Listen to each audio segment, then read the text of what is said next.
Welcome to Talking Insights, the flagship podcast from Research World and Esomar. This week we continue to bring episodes recording during the Esomar Congress in Athens, which were made possible with the help of Question Pro. Today we're diving into a fascinating conversation with Garrett Chandler, founding partner of the Evolved Group. Garrett introduced the Book of Boobs, an incredible project blending insights and creativity to challenge perception of body image, particularly around breast cancer and reconstruction. Get ready for an inspiring and thought-provoking discussion. Let's jump in.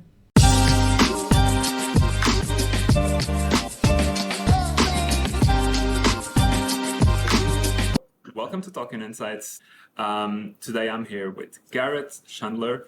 He's the founding partner of the Evolved Group, and during the Congress, he presented a paper about a book called The Book of Boobs, and I'm really excited when I started to read your paper. I found it really interesting to have like a different approach on the industry and to not talk about all the same things and showcase a different line of vision, for the industry. So thank you, Garrett, for being here. Thank you. Very pleased to be here.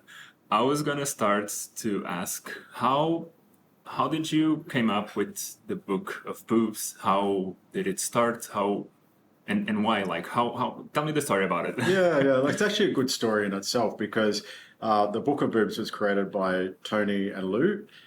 Tony is a professional photographer, and Lou is a woman who survived breast cancer and had a reconstruction. And actually, in the Congress in Amsterdam last year, one of our people who we were presenting with introduced the two of us together.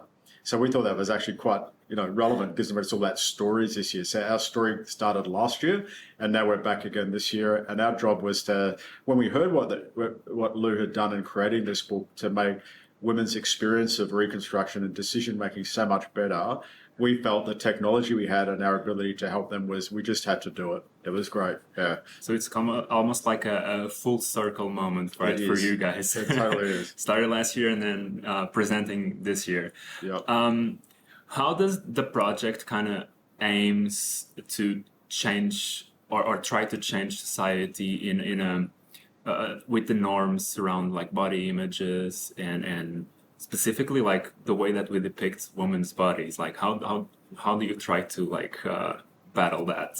Yeah, well, the interesting part about this from our perspective is that our role as an inside agency that's supporting them is to give them, they're the experts in that. So Tony, as a photographer, her job is to bring images to life that will resonate with women, to be able to support the decision making. Lou, as a person who's gone through that, is helping her understand and put that book together. And our job is to provide insights about how to optimize that.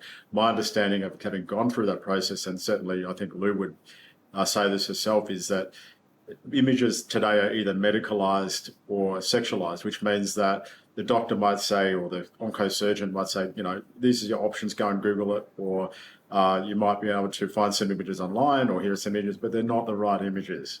And often they cause more harm than good. So the idea they had to be able to create a really well put together, highly professional book to help women out, this is such a great idea. And then to be able to give them the feedstock to make it even better was really where we started. That's great. Like I love how it celebrates the diversity of the bodies, and like everybody's different. Like even if you don't go throughout tragic events, everybody's different. How has been the reception so far of the book and the project so far? Yeah, really good. So when we went through the process of doing the research, one of the things we did find out exactly what you just said then actually was the diversity was super important.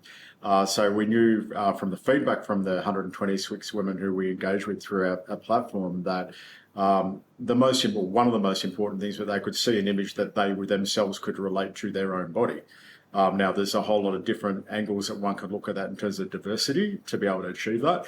And then that flowed through in terms of what Tony's been able to do in terms of getting the right women of many different backgrounds, in terms of their ethnicity, in terms of their life stage, in terms of their self-identity to be able to create that diversity. So the process of actually putting the book together is ongoing. It's actually going to be launched in Q1 2025. So we're not quite there yet, but that profoundly impacted on the project, which is very gratifying, I think. Yeah, I can imagine. Like, I mean, just to work on this type of project, I think it's always like so gratifying. And like as I said, like it's really important to try to change or try to change something. Like in the end of the day, that's what we try. Well, I think if you talk to a lot of researchers, they would tell you that one of the most frustrating things about doing research is that you will often communicate a finding and you'll provide that to your client, and then they go, okay, what happened after that? I don't know. It was like maybe they read something to me that maybe they didn't. But in this case, you're right. It's like to be able to know that, in our limited role on this project and helping them through insights to be able to actually improve something that was already great, it's just fantastic, and have that direct line of sight to impact and action is just what we all strive for as researchers. Yeah. Sorry, I skipped my question. Well, I was going to ask about the impact that you think it will have on people. I know that this is always so hard to predict, but how do you see, like people actually know? What I'm going to ask is, how do you see technology evolving so we can change the way that we see the bodies? So nowadays, like obviously with social media and all this technology, like the bodies are depicted in this type of ways. Like, do you see that technology will evolve, or do you see it already evolving in a way to depict in some other ways? That is a great question. And I think we started, so our thing is conversational AI. So we started doing this in 2018 to replace or augment human-to-human conversation. So market researcher talks to a respondent, have a chat, you get insights out, you generalize and you extrapolate, to replace that with a chatbot. Mm-hmm. And one of the things that we didn't understand was whether that actually would be a positive or negative thing for the respondent. But we did studies on end-of-life, sexual attitudes, pain and gender, and another one on gut health. And in every single one of these projects, we found that if we set the study up and make it anonymous, you get truthful responses. Now, in the market research industry, again, we all know that peeling back things like social inhibitions, social normalization, where people feel like, I don't really want to tell you that because you might judge me, and I'm afraid that you won't think I'm normal, or I will tell you what you think you want to hear because I'll get some positive reinforcement from you. Mm-hmm. When you take the human out of the equation, you can actually make people feel like, actually, no one knows who I am. This is an anonymous conversation. The AI can guide the conversation using good technique like laddering and probing to bring our inner monologue, our sort of what happens in here about our body image and dysmorphia and all those things to the surface in a way which is, we've been able to do some, I've learned myself so much about the human condition in the last 3 years because just listening to honesty, just the people saying, so many people are not happy with their bodies. So many people feel like they have, something wrong with them. They don't, because it's like on a spectrum, but they've never been able to express that to another person because it's too sensitive. Yeah. So that's, that's the part of the onion, if you like, that we're peeling back and seeing what's underneath. Yeah. Yeah, no, I agree. Like, and if you do the anonymity of the situation, if you kind of peel back like the personal and don't target, let's say, someone, I feel like people will kind of get more honest, as you were saying. Do you think in the future we'll eventually, like the industry will go on that route of more non-targeting specific individuals and get like more clear answers or more truthful answers? I think there'll be different ways. I mean, I think what we're doing, I wouldn't be naive enough to think that we'll change all research. But since this industry started, there's always been a dichotomy between quantitative research, which is surveys, and qualitative research, which is talking to people and then inductively understanding and theorizing and then extrapolating from that. Typically, you do your qual first and your quant. It creates, it works. It's been going on for 80 years, but it creates problems. It's expensive. It's time consuming. The issues around truthfulness and so forth they brought up. I think that AI will have a profound impact on research because it solves that time quality cost triangle. It expands it and gives you able to do more with less, but at the same time, that idea that we can understand our human condition in a way by removing the human so people can safely express themselves opens up many opportunities that researchers are really only just starting to understand, and it will change a lot of things. That's great. I'm so sorry that these conversations are always so small. I feel like, and I say this like every episode, if we could talk about this for hours.